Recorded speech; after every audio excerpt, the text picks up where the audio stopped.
Hey guys, Lexi here, I'm Lady J. and it's time for some Kickass and coffee.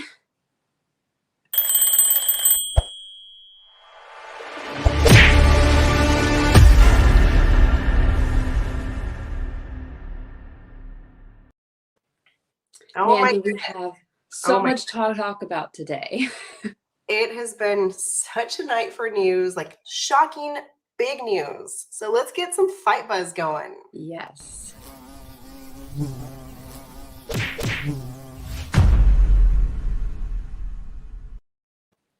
Alrighty, after being away from pro wrestling since 2014, CM Punk returned, as we know, last August of 2021.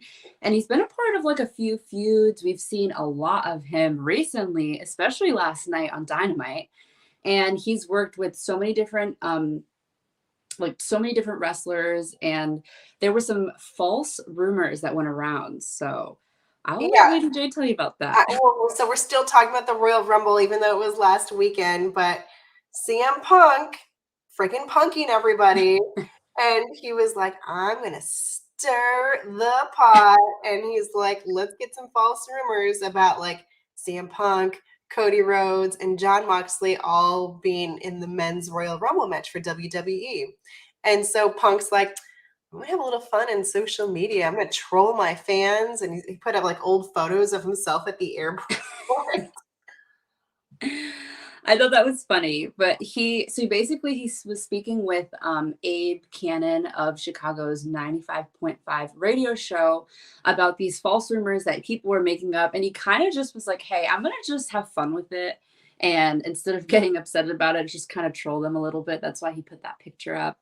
And he basically says that Punk was going to, people were making stuff up saying that he was going to be in the Rumble. And he was like, listen, I understand that people are really excited to see, you know, a lot of people returning. And he's like, but if you want to see me, then show up to AEW. Like, that's where you'll find me. So same bat channel, same bat time, AEW. Yeah. And so Punk's not a big fan of Twitter. And he said on the show, he's like, it's a cesspool and a garbage. I want to delete it off my phone. But he's like, every once in a while, it's also a ray of sunshine and fun stuff.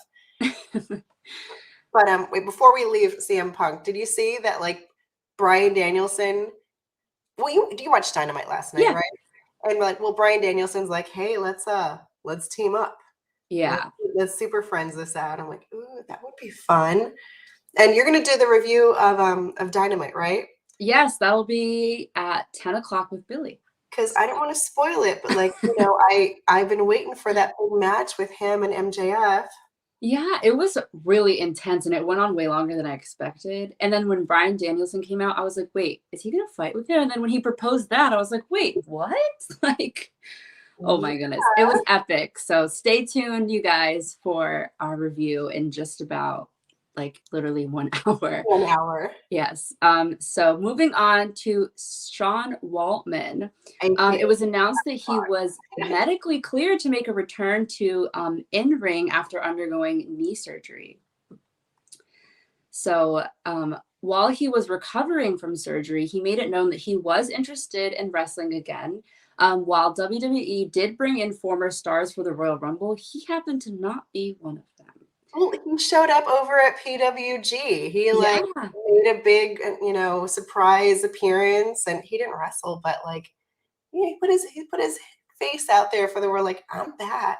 He dipped his feet in the water little by little, but he actually gave them a heads up that he was going to be ready for the Rumble. Yeah, it was like I'm here, I'm ready. And so he's actually scheduled to team up with Joey Janela against Matt Cardona and Brian Myers at GCW's Heartbreak on February 25th in Los Angeles. Yeah, that'll be exciting. I kind of like the cover to it. It looks like an album cover. We're going to see the sweet sounds of professional wrestling.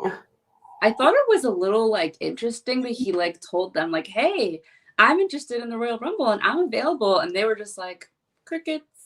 Yeah, because he was such a big freaking star in the NWO. And yeah. Crazy. Yeah, it's surprising. It's definitely surprising. They do the things they don't do. Yeah. And in the last several months, as we know, WWE has released so many people from their main roster and NXT stars from their contract. And yeah, and we know it's because of budget cuts, which, I mean, come on, guys, they can afford it. I don't really understand budget cuts, but you know what? We'll move on. So the stars that we saw leave the company included Karrion Kross, Nia Jax, Keith Lee, Maya Yim, Ember Moon, Davey Boy Jr. Smith, Oni Lorcan, Gran Metalik, Lynn Storado, Eva Marie, Frankie Monet, B-Fab, Scarlett Bordeaux, Trey Baxter, Jessie Camilla, oh my God, Cheat Rama, Zaida Ramir, and Katrina Cortez. Now, they're all in that picture, hidden somewhere. Okay. But then, like, the NXT wrestlers, they only had a 30-day non-compete clause, and that expired back in December. So we have Lorcan, Monet, Baxter, Kamea, Rama, Ramir, and Cortez. But, like, everyone else, like Keith Lee, Karrion Kross, like, those people have a 90-day non-compete clause. And so, but that just ended, like, was it yesterday? Today? Yeah, yesterday. So now they can go wherever they want. Yeah, so they can really sign with any promotion like AEW, Impact, NJPW, NWA. I mean, you name it, they can do whatever they want to. Well, we both know that Taya Valkyrie has her new intern song. She's like, I am ready. This Weta Loca is ready to go again. And we hear in the back, La Weta Loca. La Weta Loca. Alrighty, moving on to Ronda Rousey. She thanks Ember Moon for training her for the Royal Rumble, which I thought was sweet. Missed her. I mean, I know she's going by Athena now, which is totally cool, but I'm like, dude, I loved her. She was such a fun character on like NXT, and yeah, I want to see more of her. I'm putting it out there in the universe. Come on, Athena. More of it. More of manifestation. Like someone we're not going to see more of. Oh boy, Brian Kendrick. We're not seeing him for much longer. Okay, so it was literally yesterday, right, that we announced that, like, so he got his release from WWE, which we both know was like either a 50-50 yes or no release. And then he got announced with huge match with AEW against Jon Moxley, like the top of the card here. Yes. And then like 24 hours later, it is like canceled. Bananas canceled. And it's for like some serious problem, not just like fun, fluffy news canceled. No, this is like serious allegations.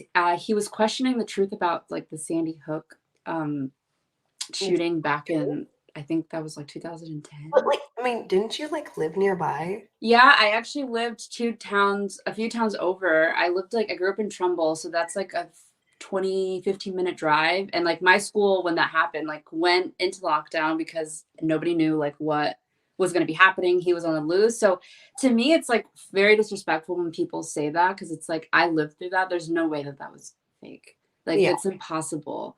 And yeah, so I guess like there's like a video. It's not even like, well, he said, she said. It's like there is a video of him totally like downplaying the Holocaust and all that fun, crazy talk. And so guess what? So Wheeler Yuta is taking your place against Jon Moxley. Yeah. Oh. You get consequences for your actions. So instant power up for dumb stuff on other. Seriously. I mean, come on. He should know better, especially with like the way social media is nowadays. Like everybody finds out any little thing that you say. So. Yeah, you wear your bad glasses a couple days and people are like, honey, they're not your best. And I'm like, okay, do a girl a favor who's obviously sick. Give me some recommendations, my love. Make it a constructive criticism. Be like, these would look so much better. And I'd be like, you know what? Thank you. I appreciate your looking out for me. Oh, there's nothing worse than a freaking troll. I mean, I appreciate it doesn't work, but come on, finish it up nicely. Let me down gently. Be like, better. Send us a few links to some glasses. Yes, come on, fashion popo. At least give me some, Constructive criticism. All right. Okay. I think I stole the morning jab, but let's All right. Speaking of which, let's just move on right to the morning jab.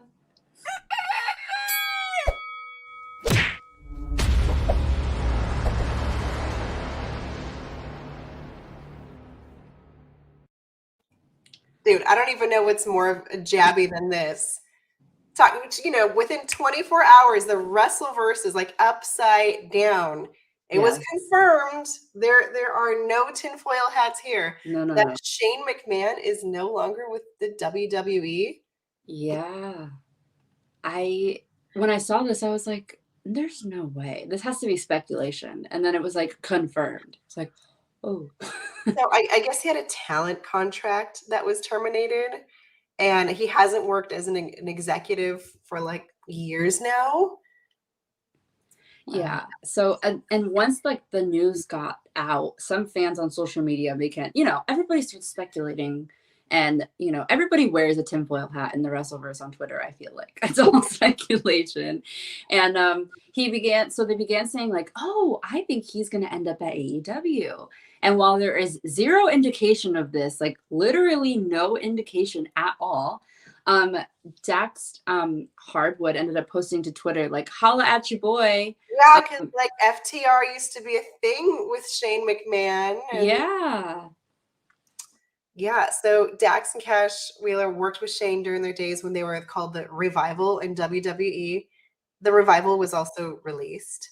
I mean, right now it's all like hopes and wishes and well wishes from FTR, which is nice. Hey, you got fired, and they're like, we got you.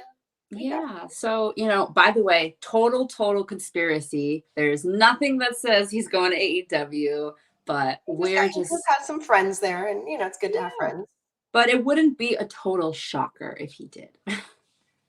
No, but like, what would he do at AEW? Would he be like a manager? Would he be like, Jake the Snake Roberts and like, coaching FTR, coming down in a suit and pulling ankles out of the ring, or I don't know. Yeah, I mean that's a good question. I wonder what he would do. And in regards to Shane, like we talked about yesterday, taking a lot of heat for there being numerous changes with the Rumble, it was confirmed by multiple sources yet again last night. Like more articles came out saying that he was very frustrated backstage, and it was because his ideas had been shut down by Vince McMahon like multiple times. Daddy said no. No means no. No means no. Even though we got the same last name, no means no. And so this backstage talk was that like Shane was like basically throwing a temper tantrum, like, I can't do what I'm allowed to do. Why? So he definitely was trying to put himself in the Rumble. Like if he didn't get his way and he's throwing a temper tantrum, like it has to be because he was trying to put himself in. Yeah, and there was a lot of heat. I mean, if the heat makes it through the internet, can you imagine how hot it was backstage?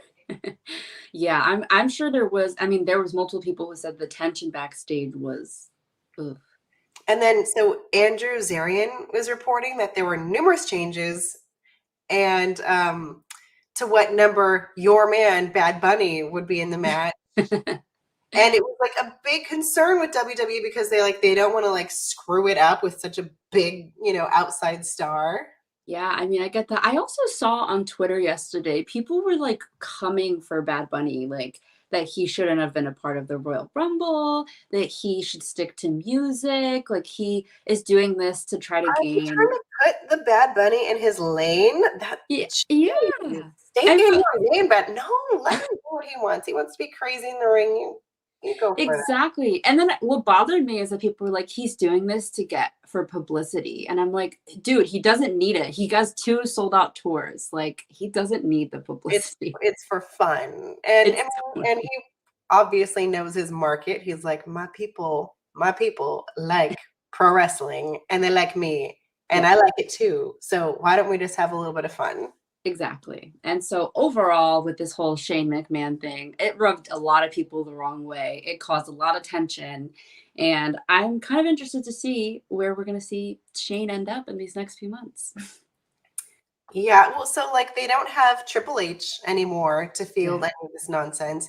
And then I guess Tyson Kidd, who's Natalia's man, by the way, they weren't there to do any of this producing. Producing is just basically like cat herding, is what I understand. Oh my goodness. So moving on from all the Shane McMahon talk, let's go on to some fluffy news. Fluffy news.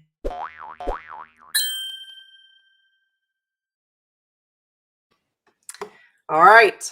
On this week's Grillin' JR, Mr. Jim Ross himself gave an update on his health. Yes. Man, I feel like I'm talking to my swagger, always getting my like, and I went to my doctor and my doctor said this. So well, he had a doctor's appointment again and he was advised not to return for a follow-up for 30 days. Mija, I am not going to see him for 30. That's great. Thank you. But I'm glad he's making some progress. He is making progress because he said he was at the doctor's every day. Every day? Yeah, daily. What the heck do you do every day at the doctor's office? I don't know, but I thought that this was just an ankle injury because he fell. Well, yeah, he got like the black eye. Yeah. And so basically he says that while he is healing, his leg is still not fully healed. And he was actually ready and went back to work about 30 days way too early. And the doctor was like, listen, buddy, just because you might feel like you are feeling a little bit better, do not trick yourself because it's going to make things worse. So he's like, all right, I'll take a step back. He's like, I got a marching band rolling me down to my spot every time. He's got that marching band music. He's like, I'm ready. I'm ready. Oh, goodness. Okay, moving on. We got like a couple different Hall of Fame things going on here. Yeah. Like there's a WWE Hall of Fame. And that was supposed to air on Peacock and the WWE Network on April 1st, right after SmackDown goes on the air on Fox. But it was unclear if it was going to be live or taped. And then like there's another big Hall of Fame going on, the Ring of Honor Hall of Fame. And who are the very first inductees, Lexi? Who are they? No other than the Briscoe brothers. Oh my Lord, the Dem boys. Oh boy, look at their faces. Boys. Yeah, I'm trying not to like mix up these two Hall of Fames, but the WWE and the ROH. I mean, the Briscoes ROH for like 20 years, so let's not confuse the two. Yeah, so going back to the WWE Hall of Fame. So there was a lot of like people were wondering, is it going to be live? Is it going to be taped? Like what's going on? It was confirmed that the current plan, which can always change, as we know, subject to change.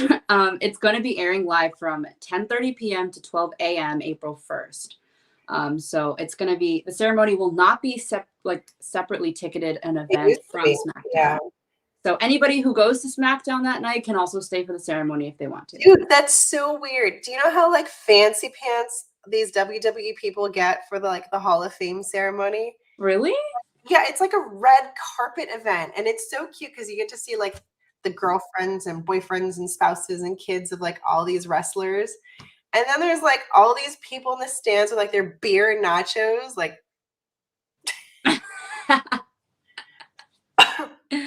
that's funny. Well, at least they have the opportunity to, and they're not having to pay an extra ticket. That's I don't even think I could stay up for that. I'm like, all right, it's my bed 10. Yep, I'm looking for my bed. Oh my gosh, yeah, because you're there from already 8 to watch the show, and then probably early. It's like 3 hours long, these shows. Oh my gosh. I know, you're there for like 5-6 hours. I would get hangry. Give me those nachos, dang it. Seriously. All right, moving on. So Major League Wrestling has announced the iconic, legendary Ricky the Dragon. Oh my goodness. Ricky Steamboat. Yes. He's like super legend. He's coming to MLW Superfight, and it's hosted by Grady Cole in Charlotte on February 26th. Yeah, so this is going to be exciting. The legend is going to return to the hollow grounds of the Grady Cole Center, where the Dragon actually emerged as a main eventer, and he's forever become a legend. So yeah, so like hardcore wrestling fans are like, ooh, Ricky, the Steamboat Dragon, come on. All And right. now we're going to talk about the Bellas. And so the Bellas podcast, Brie Bella was talking about how she was responding to all the yes chants, because like, you remember her man, everyone, yes. Okay, I don't know what you're talking about. She said she started to hear the fans chanting yes, and that she went with it because she was going into her Brie mode. And so when she heard all the yeses, she immediately thought of like her man and like all this corniness about like the presence of Bryan Danielson, you know. She's like, even though he wasn't there, I could feel him in the moment. I'm like, aw. That's cute. That's so cute. Romeo and Juliet. Alrighty. Mushy pants. Mushy. And this week, the Bellas also were talking about working with Bianca Belair, Ronda Rousey, Lita, Charlotte Flair, Carmella, and Zelina. And basically we're like, listen, this was such a great inspiration for young fans for WWE because of like how young all these girls are and how freaking badass they are at their age. Like, did you hear the guys talking? They did like the pre-show and post-show for the Royal Rumble. Yeah. Oh my gosh. I think it was Noah. Anyways, one of the guys was talking about Bianca Belair, and they're like, that girl's a tank, right? I'm like, yeah. They're like, tanks, they never lose when they're on the ground, but tanks are not meant to freaking fly through the air. That is, she was not supposed to get up on the ropes and go flying, because that's the only time tanks lose. And I'm like, you're so freaking funny. Bianca Belair's a tank. She is. That is so funny. Yeah, I mean, both Brie and her sister did appear in the Royal Rumble, as we know, and Brie eliminated her twin. So, well, yeah, because last time Nikki eliminated Brie. Yeah, I wish there was a little more build up, like a little more like, no, yes, like a little more like, it happened a little too fast. A lot of things happened too fast in the Royal Rumble. I'm like, really? Some like catty sister drama would have been cool. A little bit more in ring would have been fun. Yeah, but we get what we got, I guess. Okay, and then so Brie was also talking about, goodness, Brie, all these special moments she had with her daughter Birdie after the Rumble, and she had seen her mama and her aunt and this 30 women free for all, and I guess Nikki had some sweet support from her man Artem and her son Mateo. Oh, mushy mess. Yeah, the episode was super mushy and super emotional. I was like, oh my gosh, this does not feel like it's about wrestling. How is it so mushy? Dang it, they're all moms now. I know, it changes. Alrighty, so from some fluffy news, let's keep it moving with Keeping It Strong style.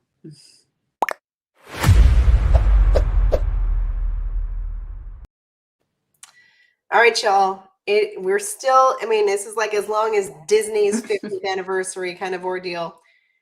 New Japan Pro Wrestling, they're still celebrating their 50th anniversary event. They got this huge world lineup for March. There's going to be 16 live events in English. Yes. English for all of us who are limited to one language and half of another. So March, we're going to see, goodness, March 1st. We're going to see like huge announcements. I mean, I have pictures of the lineup, but you have to see, this is just for February. That is insane. They have an event going on like all through the month of February this month. So starting with their first one, which is going to be February 5th, which is this Saturday, they're going to have the New Beginnings USA Night 1, which will be really cool. And then they're technically starting like this is all really confusing with their 50th anniversary. Like the celebration of it is like technically starting March 1st. And like March is the month where they have so many events going on. I mean, look at this list of events. It goes on and on. It starts on the 1st and it ends on the 28th, and it is nonstop. We're going to see so many things going on between the month of February and January. So this Keeping It Strong style section is going to get way more crazy within the next 2 months. Oh, dude. I think Disney is celebrating their anniversary for like a year and a half. Yeah. Like Yeah, they gotta do it big. They gotta do it for like forever. I gotta step it up on my birthday celebration and take some notes because I only celebrate one day. I don't get a whole year. What are we missing? Anything else? I'm like, if you got Ronda, we got the Brian Kendrick scandal. Oh yes, we do. So we had the Battle of Los Ooh, Angeles. yes. Oh my gosh, how can I forget? Being sick can kill you. So I've been like Bula for like forever, and of course, Excalibur did not invite me. Not yet. I'm not on the cool list yet. But that's Daniel Garcia, the Red Death. He's Yeah, only 23 years old, y'all, and he won the Bola.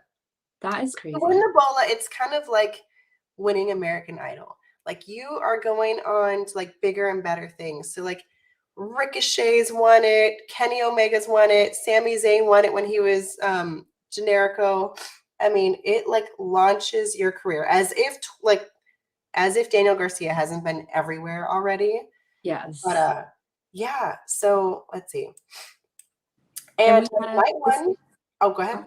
We have this other picture up of I can't remember his name. Yeah, it's Speedball Mike Bailey freaking Yes. jumping off the balcony. Like it was bananas. I can't wait to like watch this. I mean, you can only watch it if you're live, but like it's a tournament, so there's like all these rounds, and like I know at one point Leo Rush got hurt. Like someone had thrown a beer in the ring, and like someone slipped on the beer, and Leo Rush got really hurt and had to go to the hospital. And yeah, it was definitely a little bit crazy. And like Wheeler Yuta was there too. He's off to some big things as well. That is awesome. I think we're gonna have a killer next 2 months with New Japan. Now that we have English commentary, this is like a game changer. Yeah, but like, so before we go on, I'm looking for, no one's commenting. I'm like the only dork wanting to talk about this. So Jonathan Gresham and MLW's Davey Richards, they withdrew from the event. Wow. And then like Leo Rush came in, and then he was replaced later on by Buddy Matthews, who is a big name in New Japan Pro Wrestling right now. But yeah, the freaking Red Death, Daniel Garcia, taking home the Bullet Championship. Congratulations, man. That's a big deal. Congrats. That is a huge deal, honestly. And he's what? Like he's 23. 23. That's insane. Yeah. I can't wrap my head around that. All right. No one else is excited about this. I keep looking for comments. I'm like, really? Really? I'm like the only one who wishes I was at Bola. Aw. Alrighty. Well, if anybody has any comments before we wrap up today's episode, please let us know before we head on out. But we'll be here tomorrow again, 9 a.m. You know where to see us. And that's all we have today for Kickass. Yeah, and like bring it. If you guys want to talk about something, like, hey, check this out. Let's talk about whatever. And like, yeah. Yeah. Don't be afraid. We'll talk about anything in the Wrestleverse. Like literally. The Fight Kitties, we're here to like gossip and talk about what's going on in the Wrestleverse, and we want you to bring your stories too. Yeah. So thank you guys so much for tuning in today. You guys are awesome. Please take a moment to leave a comment, like, share, and subscribe. And of course, click the link down below for some more Fight Kitties content. Until next time, I'm Lexi. And I'm Lady J. Bye guys.